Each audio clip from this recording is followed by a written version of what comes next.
we thought that we'd try to have a session. We at the OCR get a lot of questions, see issues on billing policies. When we looked over affidavits of compliance this year, we just thought it would be fun to try to communicate our policies in a little bit of a more interactive format and dispel some of the myths that we think exist about the OCR. And so yes, it's true, the questions that we've put together have been inspired by actual events. However, certain incidents have been changed for educational and perhaps dramatic purposes. Any similarity to any person living or dead or in this room is merely coincidental. So we've had the questions. If you guys would just take your clicker and just hit what you believe the appropriate response is. When must the DNN GAL inform the court of the child's position? So A, at the primacy planning hearing only. B, at each hearing, provided the GAL believes the child's position furthers his best interest. At each hearing, provided the child's of sufficient age and competency to provide a clear and reasoned position. Sorry, you can read it. Can you? Oh, I'm sorry. I'm not going to read them. You could see them, right? So, okay, if you guys would just... We have 25 responses. And if you think this is hard, remember there are a bunch of law school graduates taking the bar today. Okay, we're going to close it. Ooh. Well, that's right. So, it looks like... D, at each hearing unless the child directs I otherwise. didn't see D. I was like, okay. All right, 63% of you got the answer right. That's what the CJD says. And you know, some of the myths that we've heard, I've actually talked with lawyers who've said to me, well, I don't have to express the child's position until, I'm sorry, we don't express the child's position until we get to the permanency planning hearing. And that is absolutely not correct. It's not what the CJD says. So that's a myth that I think we've heard out there. Okay, and this is the revised CJD that speaks to that. And that was something that was incorporated into the CJD after the Gabushevsky opinion. Okay? Okay, so next question. Attorney's appointed GAL in a DNN, but is very busy with several hearings and on vacation. Who may conduct the initial 30-day home visit? So pick your response.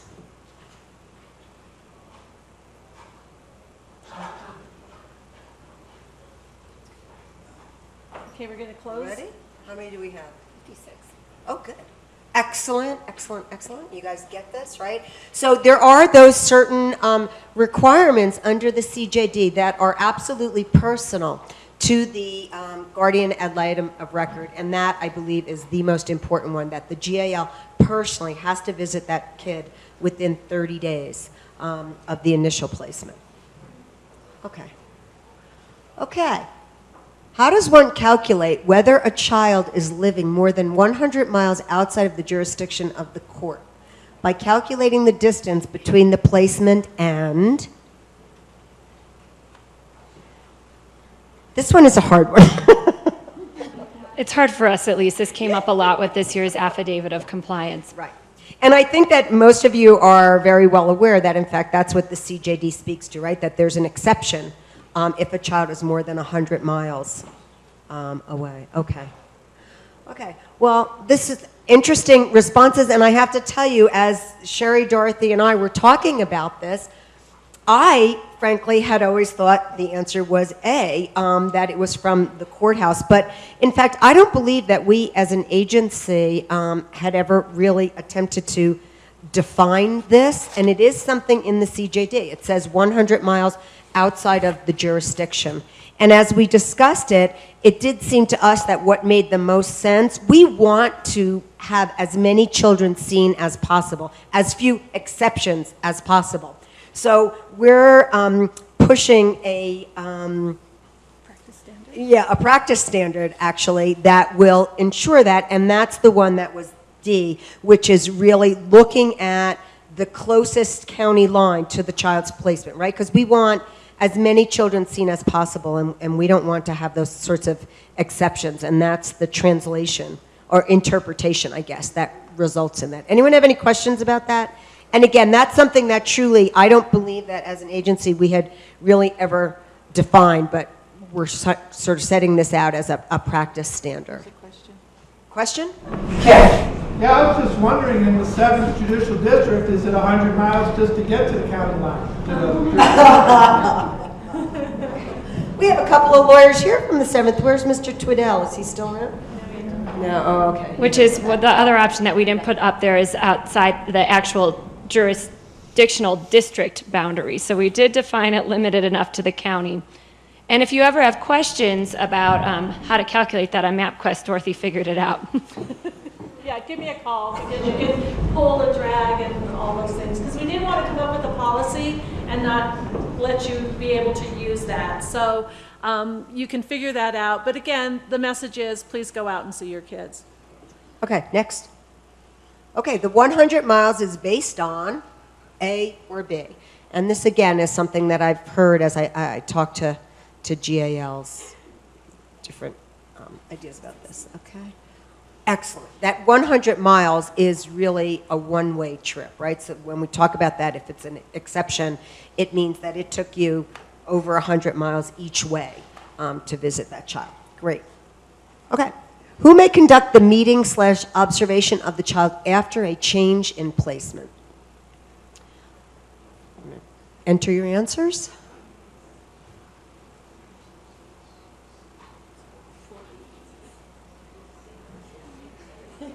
Oh, there we go. There we go. Working our way up. 50.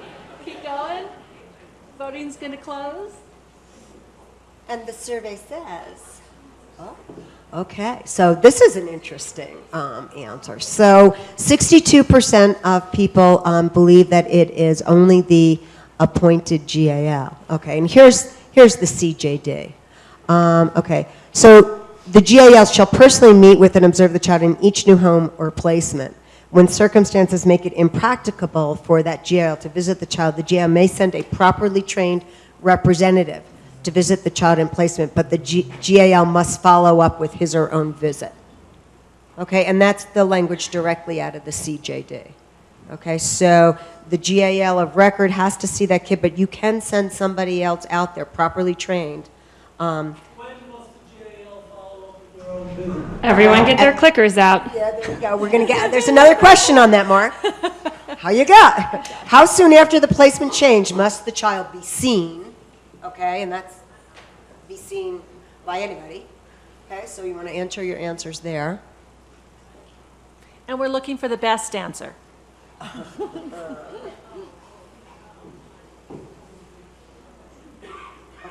Within 30. Right, and that is what the CJD says, that even, you know, when we're talking about subsequent placements, the child should be seen in that subsequent placement within 30 days.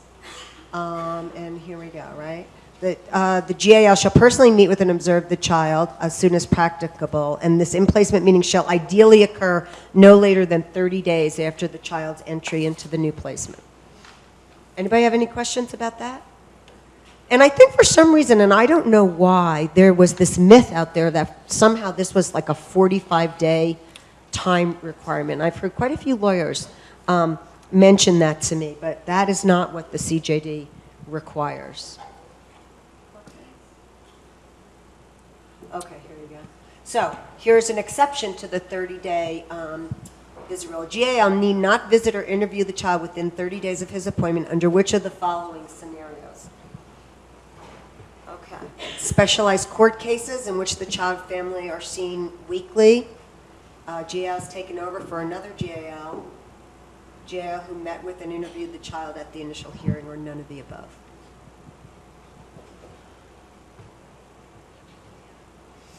Okay, we have 50-something responses. 59. Good. Excellent answer. And again, like there are these myths out there. So I was talking with some lawyers. You know, we had a report that we pulled out of CARES, a 30-day visit report.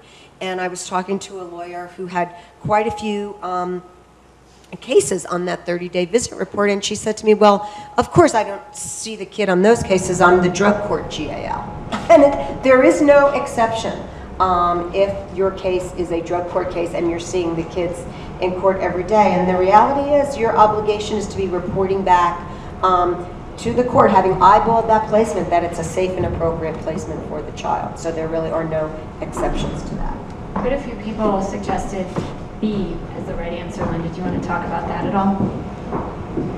Yeah, and that is not an exception under the CJD, although I will tell you that there have been instances where we have had attorneys leave their practice very quickly and leave with a huge number of cases and call me and talk with me and say, well, I want to reassign them to a particular lawyer, and that lawyer says to me, but I'm not going to be able to get out there within the 30 days. That is still an exception on your affidavit of compliance for not getting out there for 30 days. And sometimes we try to work with people to say, okay, we understand that, and this is just this, horrific situation where somebody left and we're asking you to take over a bunch of cases, but it is still an exception that has to be reported on the affidavit of compliance. Anybody have any questions about that? No? Okay. Okay, next. GAL and his social worker or paralegal attend an introductory meeting together. Who may bill for the meeting?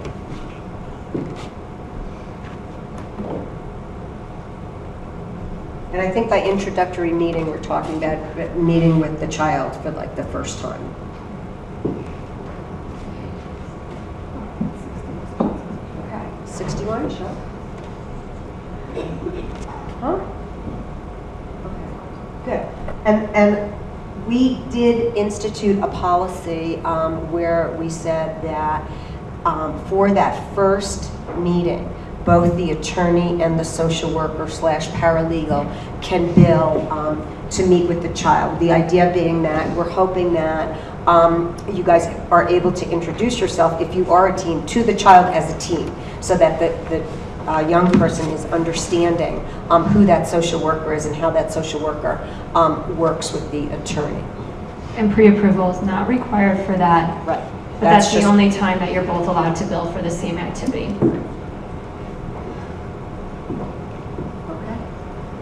Attorney staff attend a court hearing with the GAL. What may each bill? Three answers. Oh, that would be helpful.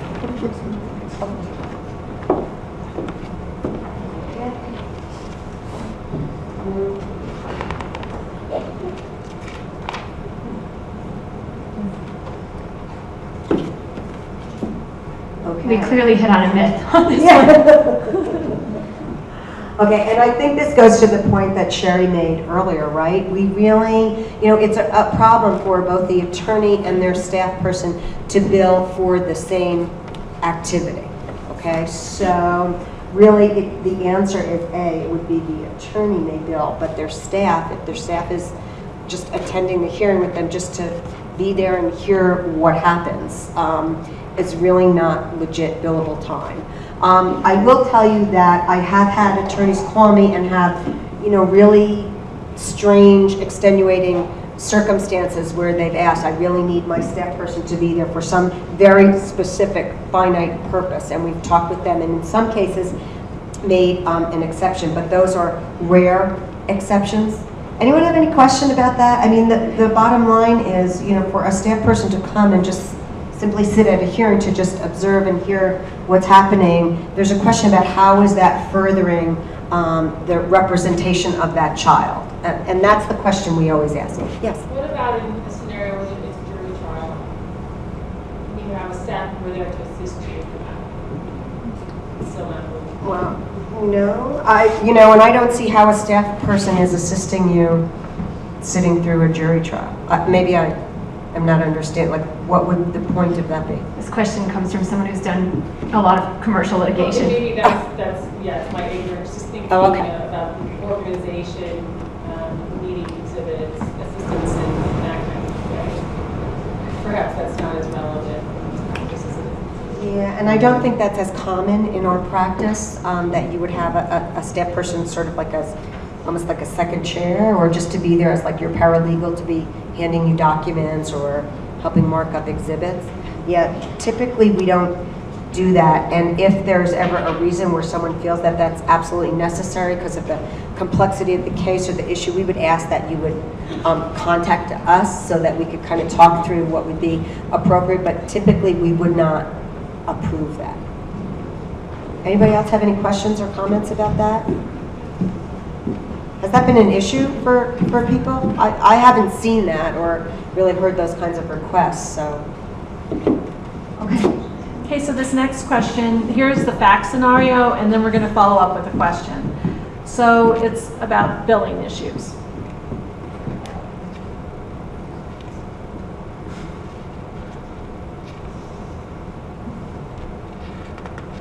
Did you guys all write down those time periods? Okay. So here's the question. What made the GAL bill as wait time?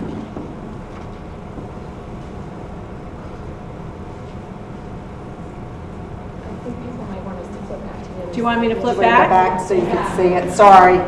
We couldn't figure out a way to do this that wasn't just really confusing in terms of the facts. But this is a real frequent myth that we've sort of bumped up against, the way that people are perceiving what's billable wait time. Okay, we'll go back so that you can make your choices. You just take a shot because we're going to, you know, we don't know. We'll talk about it. It's all anonymous. 4 people took a shot at it. 4 people have taken the shot. It's open, isn't it? Uh-huh. Oh, it says it's closed. Oh, wait, I guess right, by it should flipping be back, we closed it. Sorry about that. Of those 4 people, there was 5 missing.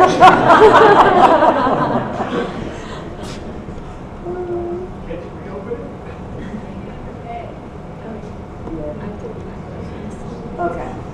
Okay, so Let's just talk through what the wait time would be. yeah. So for legitimate wait time for that first case, right? So the GAL arrives at court for a 9:30 hearing at 9 o'clock.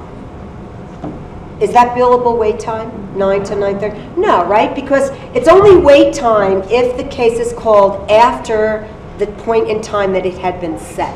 So, you know, being a really, diligent person and getting to the courthouse early is great, but that is not wait time because you're the person who accepted the setting for 9:30.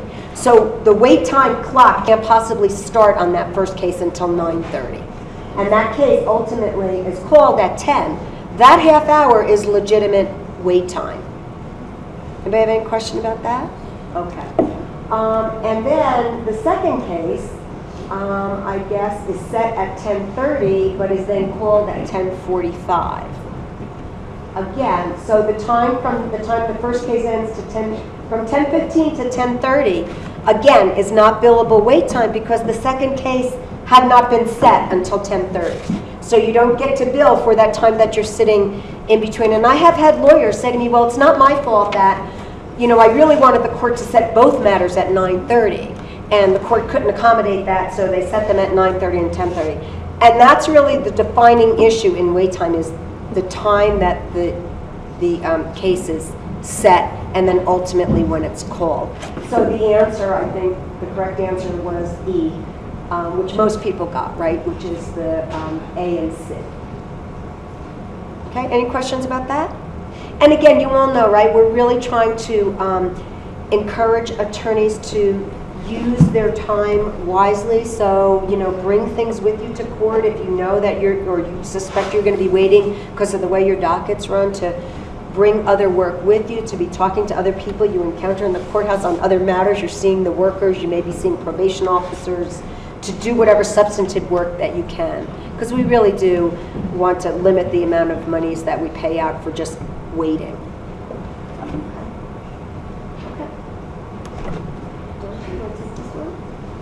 Okay, so the DNNGAL is unable to appear at court.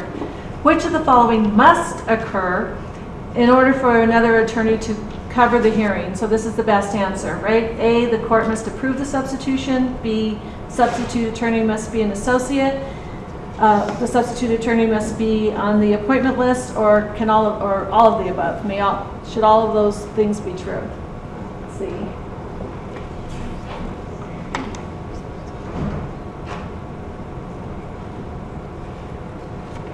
Okay, C. So let's bring up the language from the CJD, okay? And so actually the correct answer there, the best answer was A. So the CJD talks about 4 requirements: exceptional circumstances, another qualified attorney who has sufficient knowledge of the issues and status of the case may substitute for the hearing with the permission of the court. So you have to have all of those present in order for you to use substitute counsel. Any questions about that one? Because there was some confusion. Megan?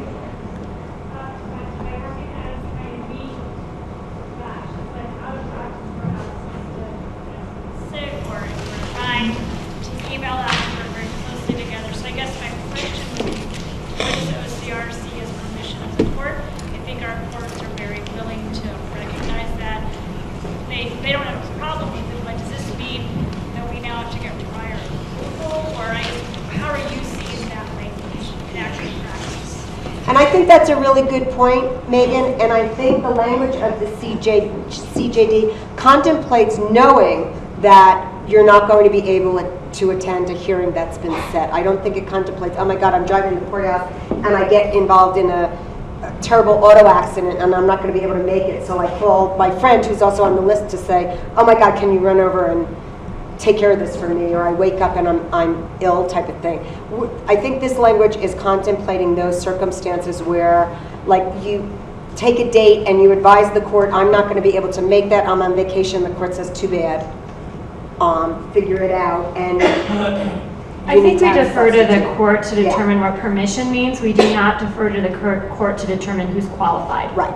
That's a good point. That's a good. And I'll just tell you, Megan, I don't think that that's happening a lot. I actually got a phone call on what's today, Monday, on Friday, from a court facilitator saying, I have this GAL and they just filed motions in 3 of their hearings for substitute counsel, and I think that they want to withdraw from the case. And when I talked to the lawyer, they're like, no, I know I'm going to be on vacation and I know I have these 2 hearings and I want the court to approve having my associate cover those hearings for me. And I do think, Megan, in most of our urban jurisdictions, there's sort of been a deal worked out that, or an understanding that GALs will cover for each other, and the court's fine with that. My bigger concern is that the substitute guardian ad litem knows what's going on in the case. You know, in Denver, it used to be a joke because people would hand the files, say, oh, I'm Linda Wienerman appearing for Gail Drexler, who's appearing for Phil James. And it was sort of like the game of telephone, and that's sort of what we want to avoid. Substitution has to be meaningful. Raymond? We're talking about like motions hearing in the valley. If, for example, Miss Atchison had an injury, and I just step in and fill in for her for a motions hearing. It's a review hearing. Everything's going good. Are you saying that we need to go through a big process to do that, or what we're doing now is that okay? Which is, Raymond, can you cover for me? I'm in the hospital.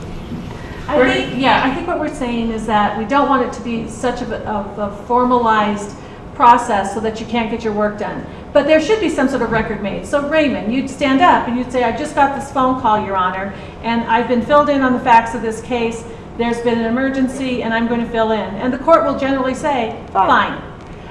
That's permission. That's permission of the court. It comes down to the court saying okay. Right. It comes down to OCR is not, y'all aren't going to be jumping all over our butt if we do. Yay, come on.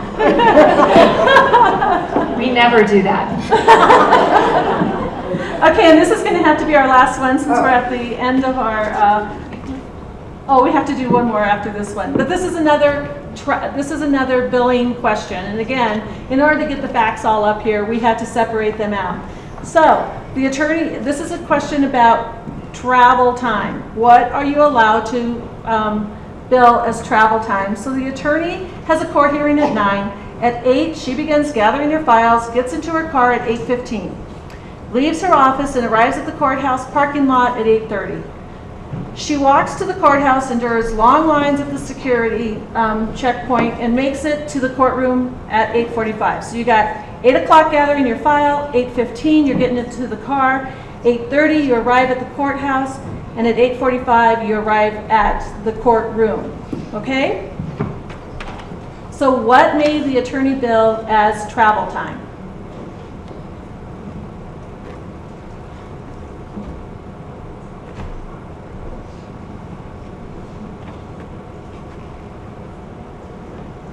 Where's my girl, Allie?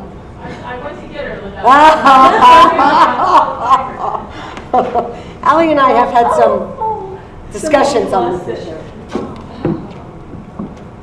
Yay! Hey, 15 minutes, Okay, thank you. right. So the travel time is really the time you're in your car, the time you're driving to the courthouse. It doesn't include all of your prep time, putting on your makeup, organizing yourself, paying the parking attendant, all of that kind of stuff, okay? So we have some others in there, and there's an answer key, so if anybody has any questions on these, Wait, we just have one more, though. We I'm really sorry. wanted to This get is the to most end. important one, This so is we the most can't- important one, and unfortunately, I have to go through them all in order to get to the end one, unless you okay. could hit Sorry. that.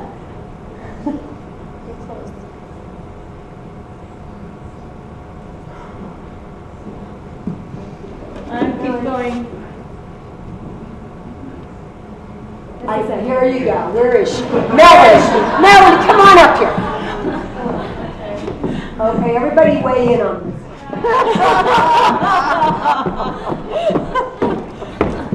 Moral of the story is read Melanie's emails. Be very careful with what you say. Okay.